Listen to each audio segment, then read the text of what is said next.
눈으로 바라본 프로그램 콕사이. 오늘은 어떤 프로그램을 콕콕 집어볼까요? 오늘 찍어볼 프로그램은 TVN 시프트입니다. TVN 시프트는 2019년 말부터 올해 20년 초까지 총 한 달에 걸쳐서 6부작으로 나온 TVN 교양 프로그램이죠. TVN 하면은 드라마나 예능 위주의 방송사로 생각을 하실 텐데 교양 프로그램을 내놓았다는 게 저희가 보기에도 좀 신선해서 첫 번째 프로그램으로 선정을 하게 되었습니다. 총 6부작으로 구성이 되어 있는데 그중에 저희가 다뤄볼 거는 트렌드.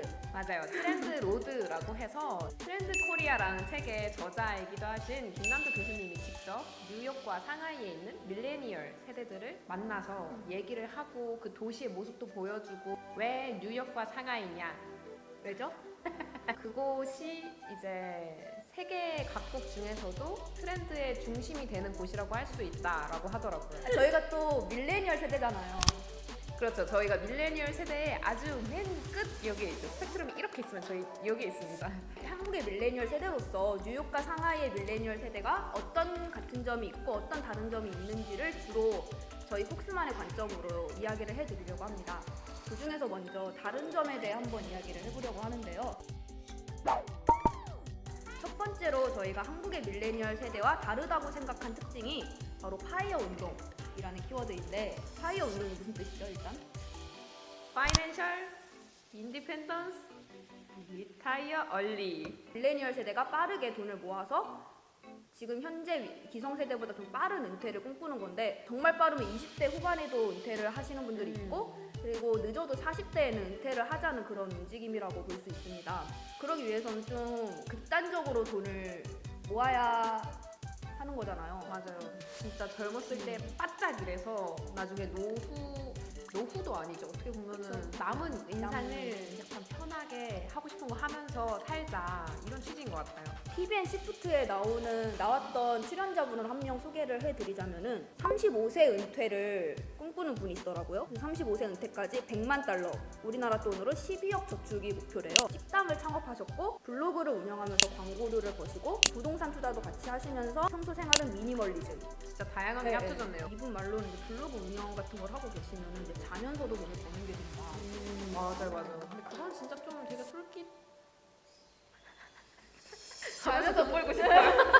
파이어 운동이 사실 우리나라에서는 약간은 생소한 개념인데 왜 특히나 미국을 중심으로 활성화되어 있나 보니까 밀레니얼 세대가 어린 시절에 9.11 테러와 글로벌 금융 위기를 겪으면서 두 가지 소비 행태가 생겼다고 하더라고요. 미래에 어떤 일이 생길지 모르니까 지금을 즐기자는 욜로와 그리고 미래에 어떤 일이 생길지 모르니까 미리 저축해 놓자는 파이어 운동. 그래서 이거를 상반되게 보는 관점도 있는데 저는 한 가지 또 공감됐던 게 출연자의 에릭남 씨께서 하셨던 말인데 욜로와 파이어 운동이 그렇게 다른 맥락은 아니다. 개인의 행복을 위한 소비 행태이기 때문에 결국에는 같은 맥락인데 사람의 가치관의 차이다라는 식으로 말씀을 하셨거든요. 결국에는 조금 더 약간 마음이 풍요롭고자 하는 그런 마음들이 반영되어 있는 것 같아요. 그러면 왜 파이어 운동이 우리나라에는 왜 적용하기 어려운지 이거는 저희가 한번 생각을 해보았어요. 물론 저희가 직장 생활을 해보진 않았지만 투잡, 쓰리잡을 맡는 직장이 많다는 이야기를 저희가 들었거든요. 또 이제 아는 지인분한테 들었던 게 어떤 대기업에 다니시는 분인데 부업으로 유튜브를 하신 거죠. 근데 그게 꽤 잘 된 거예요. 나중에 회사에서 그분을 불러다가 물어봤대요. 둘 중에 하나만 선택하라고. 모든 기업이 다 그런 건 아니지만 그런 사칙을 가진 회사도 있는 것 같고 어떻게 보면 회사 입장에서도 이해 못할 일은 아니에요. 약간 회사에 주는 그 집중도와 기여도가 떨어질 거라 생각하니까 그런 규정이 있는 거겠죠. 조기 은퇴를 하기 위해서는 짧은 기간 안에 다양한 일을 해서 돈을 모아야 하는데 그런 부분에 있어서는 조금 우리나라가 힘든 구조이지 않나. 경제적 자립까지를 생각하는 과정도 힘든 것 같아요. 파이어 운동을 하시는 많은 분들은 20대가 되자마자 혹은 성인이 되자마자 시작하는 경우도 많은데 맞아요. 우리나라 같은 경우는 기본 학력을 대졸로 생각하는 그런 그쵸. 어떤 풍토가 어느 정도 있긴 하잖아요. 그러다 보니까 자연스럽게 버는 시기도 늦춰지고. 찾아보니까 우리나라에도 좀 비슷한 분위기가 그나마 있었던 게 짠테크라는 말이 짜다와 재테크의 합성어인데 파이어 운동까지는 아니지만 그래도 일상생활 속에서 우리가 아낄 수 있는 만큼 돈을 아끼는 문화, 하루에 쓸 돈을 얼마만큼 정해놓고 생활을 한다거나 그렇게 일상생활 속에서 불필요한 소비를 그러니까 적어도 낭비를 하지 말자는 문화는 조금씩 생기고 있는 것 같긴 해요.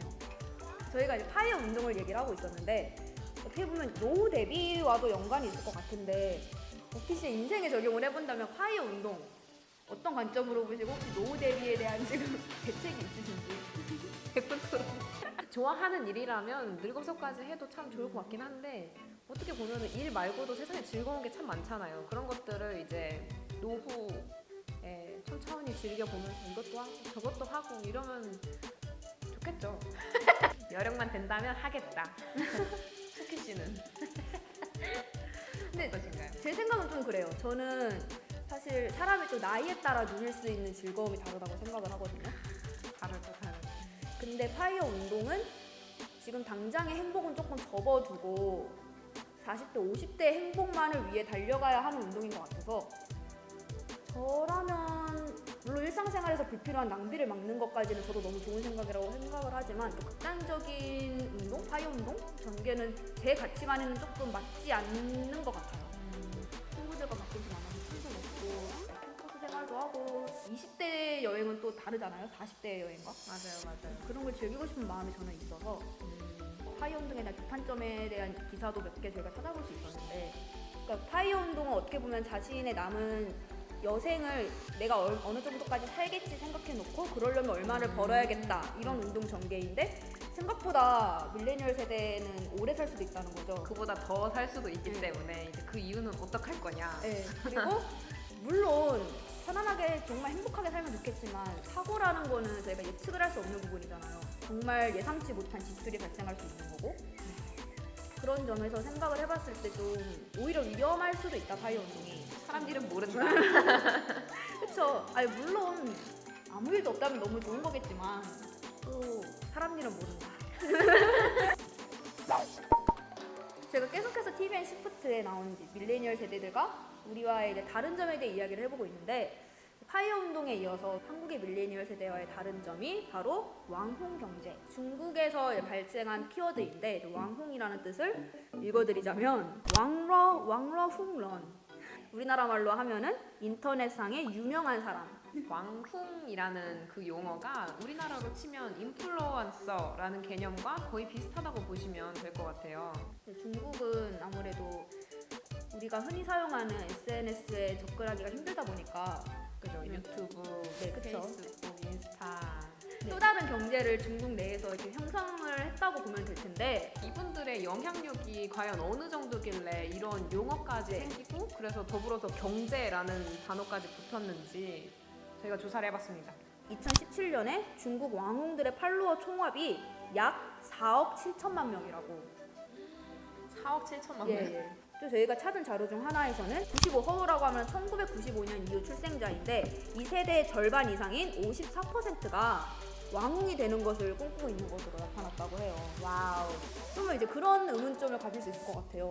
중국의 왕홍이 그럼 우리나라 인플루언서랑 무슨 차이이길래 왜 우리가 다른 점으로 꼽았을까? 왕홍이 수익 모델에 따라서 크게 두 종류로 나뉘더라고요. 그렇죠. 이게 커머스 왕홍과 콘텐츠 왕홍. 근데 커머스 왕홍은 상품의 직접 판매를 하기도 하고 또는 홍보를 통해서 수익을 창출한다고 하더라고요. 네, 반면에 콘텐츠 왕홍은 시청자의 후원이 주요 수익원. 그러니까 우리나라는 인플루언서를 봤을 때 직접적으로 뭔가 상품을 판다거나 그런 인플루언서들보다는 콘텐츠를 통해서 수익을 얻는 인플루언서들이 많잖아요. 물론 뭐 우리나라 인플루언서들도 기업으로부터 광고를 받아서 그거를 부가적인 수익 창출을 하는 경우도 있지만 아직은 그래도 자신만의 콘텐츠를 이용해서 수익을 창출해내는 게 기본적인 콘텐츠 시장의 모습인 것 같아요. 그렇기 때문에 커머스 왕홍의 개념이 따로 있는 중국 시장과는 좀 다른 양상을 보이고 있다고 저희는 생각을 했습니다. 그러면서 우리나라를 포함해서 다양한 해외 기업들이 중국 시장에 진출을 할 때 왕홍들을 이용해서 진출을 하려고 하는 경우도 있다고 하더라고요. 우리는 중국인이 아니니까 왕홍에 대해서 이해할 필요가 없어 라는 관점보다는 중국이 거대한 시장이잖아요. 또 앞으로 그렇죠. 앞으로 가능성도 무궁무진한 잠재력이 많은 시장이기 때문에 앞으로 주 소비층이 될 밀레니얼 세대로서 중국의 왕홍 경제를 조금은 이해할 필요가 있지 않나. 여러분들한테 유익하셨으면 좋겠습니다. 네, 지금까지는 저희가 TVN 시프트에서 나온 상하이와 뉴욕의 밀레니얼 세대와 우리나라 밀레니얼 세대의 다른 점에 대해 이야기를 해봤는데요. 그렇다면 다음 화에서는 한번 비슷한 점에 대해 이야기를 해볼 테니까 궁금하신 분들은 좋아요와 구독, 알림 설정까지 해놓고 기다려주세요. 지금까지 콕스가 바라본 프로그램 TVN 시프트였습니다. 안녕.